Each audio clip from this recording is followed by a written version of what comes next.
Hello everyone, I am Aastha. Welcome to government. हम इस video में ALP and technician post, assistant loco pilot and technician post vacancy के बारे में बात करेंगे। 2023 में रेलवे में बहुत से पदों पर भर्ती आने वाली है। Group A, C, D, railway के ऑलमोस्ट सभी डिपार्टमेंट्स में वैकेंसीज आ रही हैं। इसके पहले भी मैंने आपको वीडियो अपलोड किया हुआ है। ऑफिशियली जो नोटिस आया था, अपडेट आया था, जिसमें बताया गया था कि रेलवे में कौन कौन से डिपार्टमेंट्स में वैकेंसीज आने वाली हैं। डिपार्टमेंट वाइज वैकेंसी डिटेल आपको प्रोवाइड की गई थी। अगर आपने वो वीडियो नहीं देखा है, लिंक आई बटन पर दे दूंगी। किस डिपार्टमेंट में कौन सी कितनी पदों पर भर्तियां हैं, कितनी कितनी वैकेंसीज हैं, डिपार्टमेंट वाइज मेडिकल या जो अलग अलग डिपार्टमेंट्स रहते हैं रेलवे में, सिक्योरिटी, मेडिकल, आईटी, सभी में बताया गया है कितनी टोटल वैकेंसीज हैं। नोटिफिकेशन भी इसी साल रिलीज होना है। कब रिलीज होगा मैं आगे आपको इस वीडियो में बताऊंगी। RPF, ALP, station master, clerk, TC, बहुत से पदों पर भर्ती होनी है। सो सभी कैंडिडेट या स्टूडेंट तैयार रहिए जो भी रेलवे में भर्ती चाहते हैं, क्योंकि 10th पास से लेकर के पोस्ट ग्रेजुएट कैंडिडेट तक के लिए रेलवे में वैकेंसीज आने वाली हैं। क्योंकि ग्रुप ए की जो पोस्ट रहेगी उस पर ग्रेजुएशन एंड पीजी जो कैंडिडेट हैं वो एलिजिबल रहते हैं। उन्हीं में से एक पोस्ट है एएलपी टेक्नीशियन। ये ग्रुप सी की पोस्ट है। आज हम इस पोस्ट के बारे में बात करेंगे, इसकी भर्ती प्रोसेस के बारे में हम बात करेंगे, एलिजिबिलिटी कंडीशंस के बारे में हम इस वीडियो में जानेंगे। अगर आप इसके लिए एलिजिबल होते हैं तो आप आगे जो वैकेंसी आने वाली हैं उसके लिए आप तैयार रहिए, क्योंकि ये नोटिफिकेशन 2023 में रिलीज होना है। अब ये डिले नहीं होगा, 2023 में ये नोटिफिकेशन रिलीज कर दिए जाएंगे और बहुत से पदों पर भर्ती होने वाली है। ओके, सो चलिए स्टार्ट करते हैं। सबसे पहले हम एएलपी टेक्नीशियन की एलिजिबिलिटी कंडीशंस देख लेते हैं, सिलेक्शन प्रोसीजर, उसके बाद हम बात करेंगे इसका नोटिफिकेशन 2023 में कब रिलीज होगा। पहले हम बात करेंगे क्वालिफिकेशन की। Assistant loco pilot and technician के लिए क्या इसेंशियल क्वालिफिकेशन रिक्वायर्ड है? क्या 10th पास कैंडिडेट इसके लिए एलिजिबल हैं दोनों पोस्ट के लिए, या सिर्फ एक पोस्ट के लिए एलिजिबल हैं? क्या 12th पास कैंडिडेट दोनों पोस्ट के लिए एलिजिबल होते हैं? दोनों ही पॉइंट्स हम क्लियर करेंगे। यहाँ पर अगर आप एएलपी बनना चाहते हैं या टेक्नीशियन, तो आपके पास, अगर आप 10th बेस पर बनना चाहते हैं तो 10th के साथ या तो आपने आईटीआई किया हो रिलेटेड ट्रेड से, फिटर, इलेक्ट्रीशियन, इलेक्ट्रॉनिक, जो भी यहाँ पर रिक्वायरमेंट है, इस पर भी मैंने वीडियो अपलोड किया है। कौन कौन से ट्रेड्स आपके पास होना चाहिए उसका भी वीडियो लिंक आपको दे दूंगी, या फिर Indian railway job profile playlist check कर लीजिएगा, वहां पर आपको सारे वीडियोज मिल जाएंगे। जो कैंडिडेट 10th बेस पर एएलपी या टेक्नीशियन पोस्ट के लिए अप्लाई करना चाहते हैं, उनके पास 10th के साथ में या तो आपने आईटीआई किया हो, या 10th के साथ आपने डिप्लोमा किया हो, या फिर आपने बीई बीटेक किया हो, तो आप एएलपी और टेक्नीशियन पोस्ट के लिए एलिजिबल हैं, अप्लाई कर सकते हैं। अगर आपने सिर्फ सिंपल 10th पास हैं तो आप एएलपी टेक्नीशियन पोस्ट के लिए एलिजिबल नहीं हैं। अब हम बात करेंगे 12th पास कैंडिडेट की।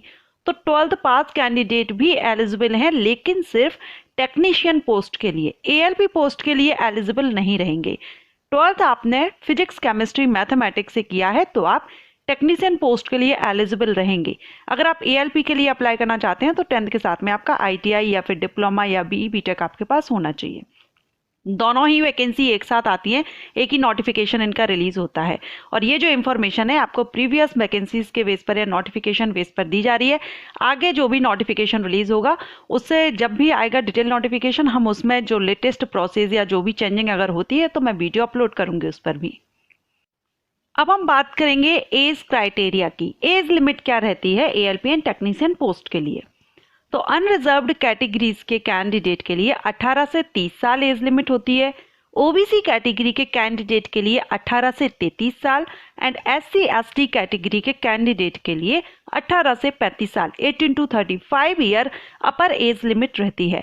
अब ये जो वैकेंसी है, काफ़ी लंबे टाइम से वैकेंसी नहीं आई है, 3 से 4 साल हो गए हैं। 2018 में ये वैकेंसीज आई हुई थी। उसके बाद से हो सकता है कि आपको एज रिलैक्सेशन मिल जाए, जैसा कि एसएससी की तरफ से जो नोटिफिकेशन रिलीज हो रहे हैं उनमें भी एसएससी जीडी में रिलैक्सेशन दिया गया है 3 साल तक का। हो सकता है कि रेलवे में भी दे, लेकिन अभी कुछ नहीं कह सकते। अभी तक जो एज क्राइटेरिया था वो 18 से 30, 18 से 33 और 18 से 35 आपकी कैटेगरी के अनुसार आपको दिया जाएगा। नेक्स्ट अब हम बात करेंगे सिलेक्शन प्रोसीजर की। एएलपी टेक्नीशियन पोस्ट के लिए सिलेक्शन प्रोसीजर 3 स्टेजेस में रहेगा। फर्स्ट होगा आपका सीवीटी फर्स्ट, जो कि क्वालिफाइंग नेचर का रहता है। इसके बाद होगा सीवीटी 2, जिसमें 2 पार्ट होते हैं, part A part B. Part A से आपकी मेरिट बनती है और पार्ट बी भी क्वालिफाइंग नेचर का होता है। इसके बाद होगा साइको टेस्ट। अब ये जो साइको टेस्ट है ये दोनों के लिए नहीं है, एएलपी और टेक्नीशियन दोनों के लिए नहीं है। एएलपी पोस्ट के लिए अगर आप अप्लाई करते हैं तो फिर आपको साइको टेस्ट देना होगा। अगर आप सिर्फ टेक्नीशियन के लिए करते हैं तो सीवीटी 1 और सीवीटी 2 ये 2 पार्ट में आपका सिलेक्शन प्रोसीजर रहेगा। ओके, अब हम इन तीनों को स्टेप बाय स्टेप समझ लेते हैं। सबसे पहले हम देखेंगे इसमें सीवीटी 1। सीवीटी 1 जो कि क्वालिफाइंग नेचर का होता है, मींस जब आपकी फाइनल मेरिट तैयार होती है तो इसके मार्क्स आपके ऐड नहीं होते हैं, सिर्फ एक इसका मिनिमम परसेंटेज रखा जाता है जो कि क्वालिफाइंग परसेंटेज होता है। आपको सिर्फ ये पेपर क्वालिफाई करना होता है, ठीक है। मेरिट आपकी सीवीटी 2 के पार्ट ए से तैयार होती है। सो चलिए हम सीवीटी 1 देख लेते हैं। सीवीटी 1 में आपसे जो क्वेश्चंस किए जाते हैं वो सब्जेक्ट्स आप देख रहे हैं। एक तो मैथमेटिक्स से 20 क्वेश्चंस, रीजनिंग से 25 क्वेश्चन, साइंस से 20 क्वेश्चन एंड जनरल अवेयरनेस से 10 क्वेश्चन। टोटल 75 क्वेश्चंस रहते हैं। 60 मिनट का आपको इसमें टाइम दिया जाता है, यानी 1 घंटे का टाइम। एंड इसमें नेगेटिव मार्किंग भी रहती है, 1/3 माइनस किया जाता है मार्क रॉन्ग आंसर होने पर। सीवीटी 1 क्वालिफाइंग नेचर का है, सिर्फ आपको क्वालिफाई करना होता है, मिनिमम परसेंटेज जो भी इसमें दी रहती है उस बेस पर। क्योंकि सीवीटी 1 जब आप क्वालिफाई कर लेंगे तभी आप सीवीटी 2 के लिए एलिजिबल होते हैं। अगर आप सीवीटी 1 क्वालिफाई नहीं करते तो फिर आप सीवीटी 2 के लिए एलिजिबल नहीं रहेंगे। इसलिए भले ही ये क्वालिफाइंग नेचर का है लेकिन इसमें आपको मिनिमम क्वालिफाइंग मार्क्स लाना जरूरी है। इसके बाद होगा आपका सीवीटी 2। सीवीटी 2 का पार्ट ए देखेंगे, जिसके बेस पर फाइनल मेरिट तैयार की जाती है। फाइनल मेरिट में सीवीटी 2 के पार्ट ए के नंबर ऐड होते हैं। इसमें मैथमेटिक्स से 25 क्वेश्चन, रीजनिंग से 25 क्वेश्चन, साइंस से 40 क्वेश्चन, करंट अफेयर से जनरल अवेयरनेस से 10 क्वेश्चन आते हैं। टोटल 100 क्वेश्चन आते हैं। 90 मिनट का टाइम दिया जाता है, मींस 1.5 घंटे का टाइमिंग। और इसमें भी नेगेटिव मार्किंग रहती है, 1/3 मार्क माइनस किया जाता है रॉन्ग आंसर देने पर। सीवीटी 1 में रीजनिंग से क्वेश्चन ज़्यादा आते थे, लेकिन सीवीटी 2 का जो पार्ट ए रहेगा इसमें बेसिक साइंस से क्वेश्चंस ज़्यादा किए जाएंगे। मैं अगेन कहूँगी ये इन्फॉर्मेशन आपको प्रीवियस जो भर्ती हुई है उसके बेस पर प्रोवाइड की जा रही है। नेक्स्ट अगर कोई चेंजिंग होगी तो हम उसको देखेंगे डिटेल नोटिफिकेशन में। सीवीटी 2 का बी पार्ट क्वालिफाइंग नेचर का होता है। बी पार्ट आपका ट्रेड से रिलेटेड रहता है, जिस भी ट्रेड से आप हैं उस ट्रेड से रिलेटेड क्वेश्चंस आते हैं, जिसमें कि टोटल 75 क्वेश्चंस रहेंगे और 1 घंटे का इसमें भी टाइम दिया जाता है। ये भी क्वालिफाइंग नेचर का है। सो मिनिमम परसेंटेज इसमें रहता है क्वालिफाई करने के लिए, वो आपको कम से कम इतना परसेंटेज लाना होगा, क्वालिफाई करना होगा। अदरवाइज आपके जो भी क्वालिफाइंग नेचर के जो भी पेपर्स रहते हैं उनको क्वालिफाई करना भी जरूरी होता है, भले ही मेरिट में इनके मार्क्स ऐड हों या ना हो। So CVT 2 part B qualifying nature का ट्रेड से रिलेटेड आपके क्वेश्चंस रहेंगे, जो भी ट्रेड आपका 10th के साथ में आपने लिया हुआ है। उसके बाद अगर हम बात करें तीनों के दोनों पोस्ट के सिलेक्शन प्रोसीजर की, तो एएलपी असिस्टेंट लोको पायलट का जो सिलेक्शन प्रोसीजर है वो 3 स्टेजेस में हो गया, CBT 1, CBT 2 and psycho test. अगर आप टेक्नीशियन के लिए अप्लाई करते हैं तो आपका सीवीटी 1 और सीवीटी 2 ये 2 पार्ट्स में सिलेक्शन प्रोसीजर रहता है। ओके, सो अभी हमने इस वीडियो में एएलपी एंड टेक्नीशियन की एलिजिबिलिटी एंड सिलेक्शन प्रोसीजर के बारे में बात की है। अब यहाँ पर हम बात करेंगे इसका नोटिफिकेशन कब तक रिलीज, जो इंडियन रेलवे के द्वारा भर्ती आने वाली है उनका नोटिफिकेशन कब तक रिलीज हो सकता है।